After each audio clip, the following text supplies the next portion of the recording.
Hello and welcome to agro academy online learning platform. ये आपकी serving and levelling की one shot video होने वाला है।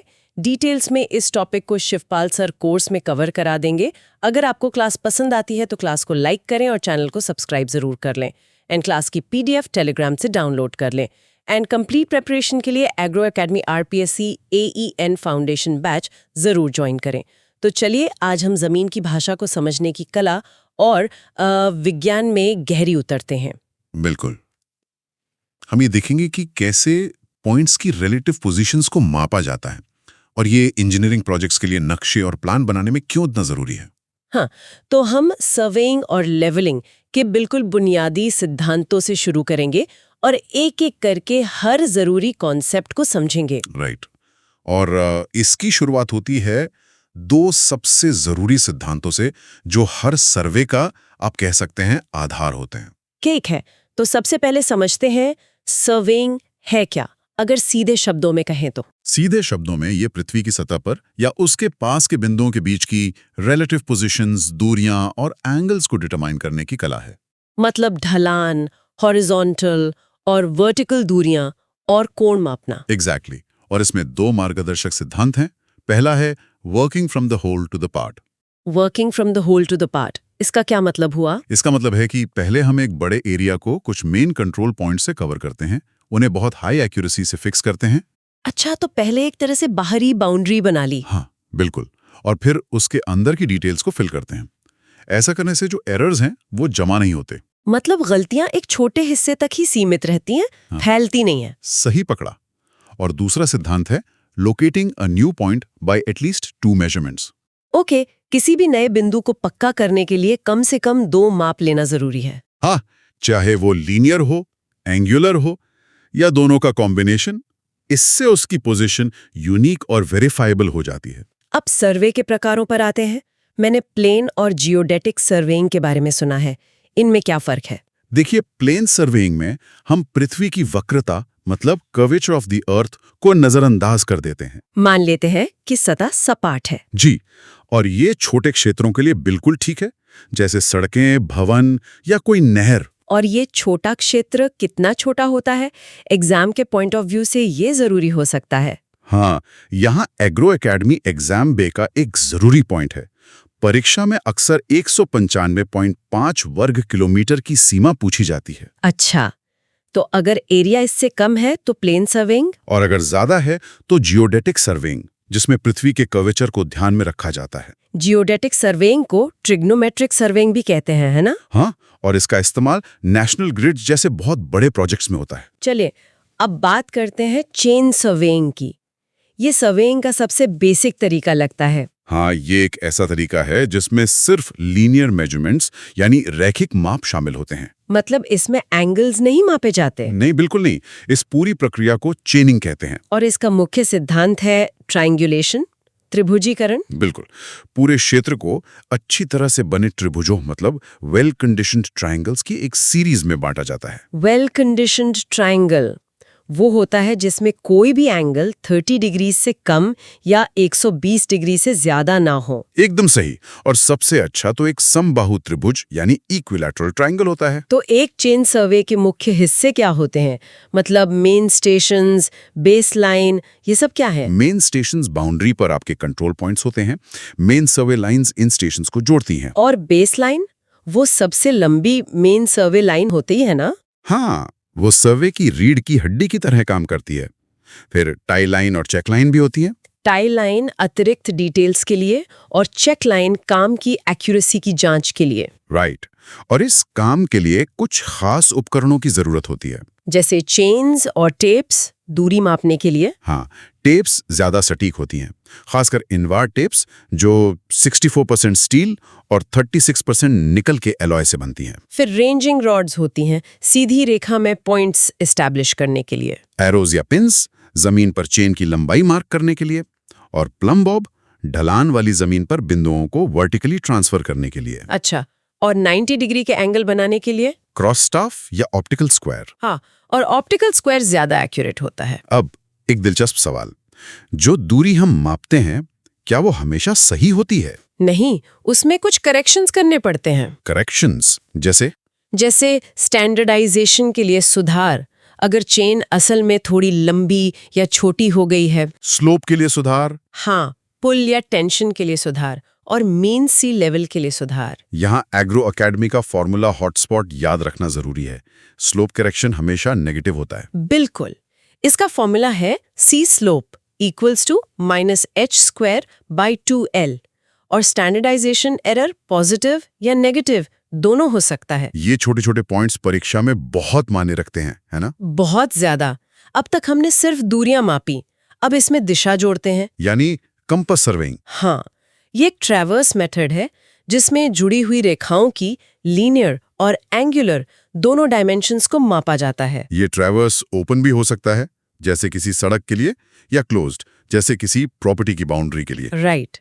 और इसमें 2 तरह के कंपास इस्तेमाल होते हैं, प्रिज्मेटिक कंपास और सवेयर्स कंपास। प्रिज्मेटिक कंपास में होल सर्कल बेरिंग सिस्टम होता है, 0 से 360 डिग्री, और उसमें साइटिंग और रीडिंग एक साथ होती है। जबकि सवेयर्स कंपास में क्वाड्रेंटल बेरिंग सिस्टम होता है, 0 से 90 डिग्री। बहुत जरूरी कॉन्सेप्ट्स हैं। फोर बेरिंग सर्वे की प्रोग्रेस की दिशा में मापा गया एंगल है और बैक बेरिंग उसकी विपरीत दिशा में। और इनका सुनहरा नियम है BB = FB + 80 डिग्री। इसे याद रखने का कोई मजेदार तरीका है? हाँ, एक बेरिंग बड़ी मेमोनिक है। अगर FB 180 डिग्री से कम है तो आप अकेले हैं, एक दोस्त चाहिए तो 180 डिग्री जोड़ें। और अगर 180 डिग्री से ज्यादा है तो ये एक भीड़ है, किसी को घटाना होगा तो 180 डिग्री घटाएं। हाँ, बिल्कुल। और यहाँ एक लोकल अट्रैक्शन अलर्ट है। लोकल अट्रैक्शन मतलब कोई चुंबकीय गड़बड़ी। अगर FB और BB के बीच का अंतर ठीक 180 डिग्री नहीं है तो ये लोकल अट्रैक्शन का संकेत देता है। ये एक क्लासिक परीक्षा प्रश्न है। अब एक ऐसे तरीके की बात करते हैं जो बहुत कुशल लगता है, प्लेन टेबल सर्विंग। हाँ, इसकी सबसे अनोखी विशेषता ये है कि इसमें फील्ड वर्क और प्लॉटिंग दोनों एक साथ मैदान में ही की जाती है। तो ये एक ग्राफिकल तरीका है जो तेज और विजुअल है। बिल्कुल। इसका फायदा यह है कि कोई फील्ड बुक की जरूरत नहीं होती। लेकिन इसकी एक सीमा भी होगी, है ना? हाँ, ये दूसरे तरीकों जितना सटीक नहीं है, इसलिए ये छोटे से मध्यम पैमाने के नक्शों के लिए सबसे अच्छा है। इसके किट में प्लेन टेबल, ट्राइपॉड और एलेडेड होता है, देखने और रेखा खींचने के लिए। साथ में ट्रफ कॉम्पस, स्पिरिट लेवल और प्लम बॉब भी। अभी तक हम 2D में काम कर रहे थे। अब तीसरा डायमेंशन यानी ऊंचाई कैसे जोड़ें? वो काम है लेवलिंग का।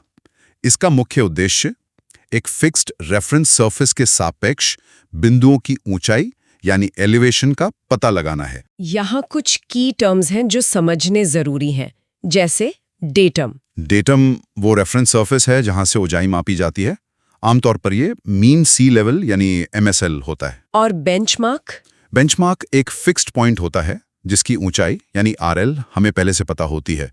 ये लेवलिंग का स्टार्टिंग पॉइंट है। RL मतलब रिड्यूस्ड लेवल, जो डेटम के संबंध में किसी बिंदु की ऊंचाई है। बिल्कुल।